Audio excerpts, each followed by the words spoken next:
Hey everybody, welcome back to my channel. If you are new here, welcome! I'm Diane Bundy. I am the Yoga for Everyone teacher.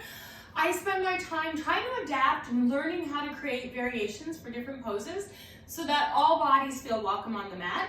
I spend time demystifying some of the things about yoga that make us go, and playing on the yoga mat, feeling better in our body. I am a body positive yoga teacher. I'm about celebrating all bodies on the mat. So if you're new here and you like that kind of thing, please subscribe. Please hit the notification bell so that you can be notified when I upload a video. And I upload a video every single Tuesday. Today I am answering your questions and I'll be doing a tutorial video right now on crow. Now, crow is a complicated arm balance, and I'm usually not a big fan of complicated arm balances. But what I have learned very recently is in order for you to be successful in arm balances, you have to put weight on your hands. So you have to get used to holding yourself up on your hands. Another thing for crow, which is a hand balance where your knees are behind your arms and you're pushing the floor away from you. So what I use for this is, for this particular variation that we're going to do today, are 2 blocks. So I'm going to be using 2 blocks for this particular variation. And I'm going to show you some go-to steps if you're afraid to go into crow, because falling flat on your face is a very real thing in crow. And some ways to get stronger. So first off, I would highly recommend that you start doing a push-up practice. So if you watch my chaturanga video, which I will link down below, I give you some tips for how to build upper body strength so that when you're putting weight in your hands, it will be a lot easier to push up into crow. Another thing that you will need is core strength. So what I find with arm balances in general is you need to have some upper body strength, which you can gain from doing things like push-ups and lifting weights if that's what you're into resistance training, whether it's that suspension training or just doing push-ups, getting used to having weight in your hands and building a strong core. And all these things are just essential in everyday life. Having a strong core will help keep you balanced, will help you be able to pick up things off the floor, will help you be able to get down and get up off the floor. Having a strong core is just great for functional everyday living. I travel a lot, so and I don't like to check luggage, so I always have a carry-on that's like 35 pounds. So my core strength and my upper body strength helps me to hoist my, my carry-on into the overhead bin. So it's important. I think arm balances are particularly important in maintaining and creating arm strength and upper body strength. Believe it or not, when I even teach older adults, we do arm balances, things like planks, side planks, even L at the wall, so that we can help maintain our upper body strength, because that's something that diminishes over time. So you will need some upper body strength to do this. You will also need core strength and the ability to more or less lift almost from the center of your back up to the ceiling. So let's get started.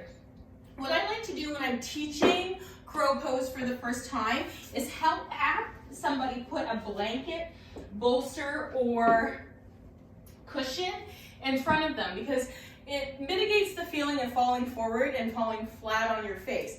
So here's some steps that we can do before we go into crow pose. I like to just get into doing a really good hip opening practice, and I'll also link that below. I have lots of nice hip opening practices. And then coming up onto my tippy toes and sitting into a squat. Now, if this is difficult, you can take 2 blocks and stack them underneath your sit bones.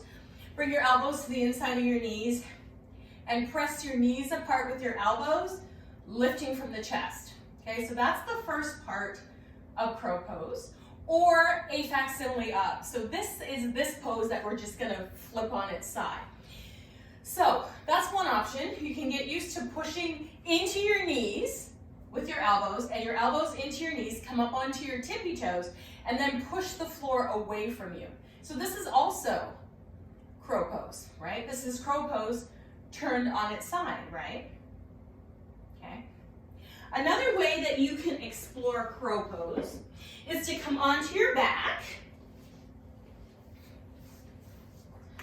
bringing the inner edges of your feet together, spreading your toes, taking your knees out wide to make space for your belly, Bringing your elbows either to the inside of your knees, on top of your knees, or hovering in the air. Push, if you choose to push your elbows to the inside of your knees, push back in. Now push into the wall and push down through your lower ribs. So you see I'm pushing the floor away from me and I'm looking forward. Crow pose. Okay. So there's another option. Once you do crow pose that way, you'll feel how much core strength you need to be able to lift that part of your back. So when I was talking about lifting from the low back, this is what I was talking about.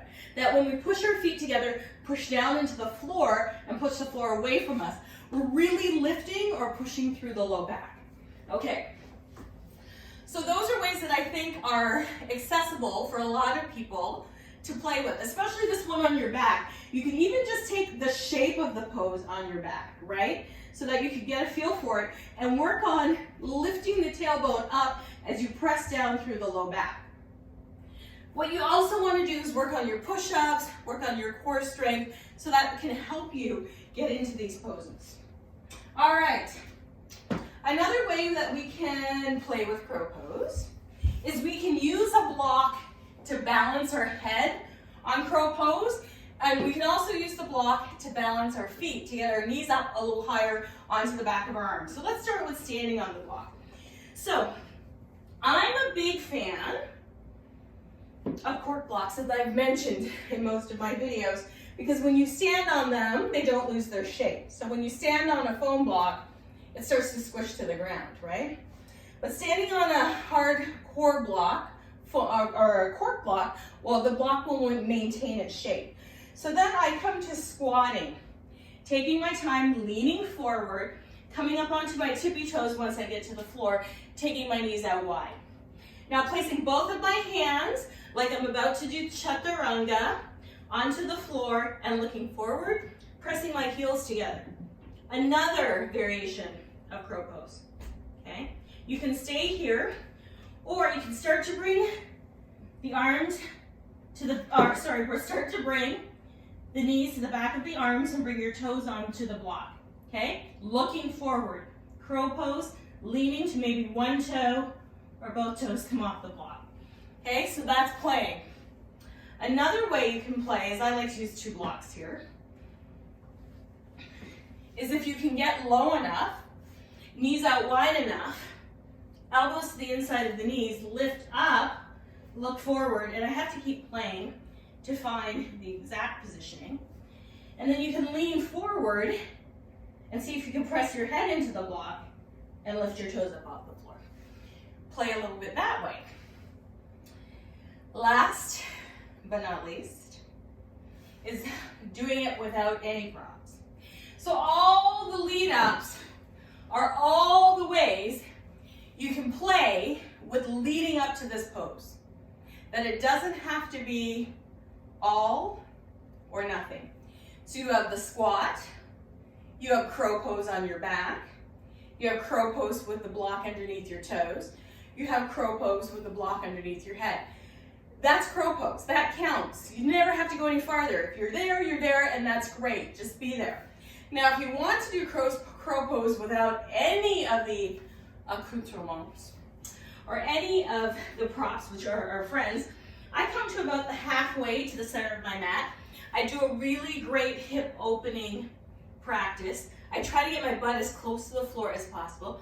Elbows to the inside of the knees, hands to the floor, lift and look forward, pushing the floor away from me, looking forward, leaning forward, then maybe your toes come off the floor. So I'm really pushing into the floor and allowing my gaze to look forward. Because if I look back toward my butt, I'm going to create momentum to roll forward. So I'm really pushing the floor away from me. I'm really pushing up through the center of my back, and I'm looking forward. But the key is lots of hip opening, lots of core work, squeezing the knees to the back of the arms, wearing pants that aren't particularly slippery, and then looking forward as I roll into it. So continue to play. So even if you only get hang time of a second or two, that counts, right? Because eventually it builds. So it used to be I couldn't get up at all, and then I could get up for 1 second, And I think the most I can get up for is maybe 15 or 30 seconds, which feels like a lifetime. And that's enough, right? Because if you're in a flow class, chances are you're going to be in crow pose for 1, 2, 3, 4, 5, 6, 7, 8, 9, 10. That's probably as long as you're going to be there. So you can play, and that's all the ways that I learned to play. If you want additional ways to play in crow pose, you can check out my book, Yoga for Everyone, where I explore crow on a chair, crow at the wall, and I always say crow everywhere. But there's lots of ways to play with crow pose. All right. So there's my friend Dawn in the traditional variation. There's my friend Johnny in the chair variation, my friend Dylan in the wall variation, and my teacher and friend Gail on the back. So there's lots of ways that you can play with crow pose. Don't be afraid to dive in and take a look and play around. I would really suggest working on building upper body strength and building your core first. I have videos on core work, building strength through your asana, and I believe I also have a video, core work, building strength through asana. What's the other one? Any other, I'll link any other videos I think that you'll find helpful in adapting this pose in the description box below. It's a practice. It's not called Yoga Perfect. And so just keep plugging away and working at it, and eventually you will get to some kind of variation of it. It might not be the traditional variation, but it'll be your customization of this particular pose. Thanks for joining me on this journey, and I'll see you next time.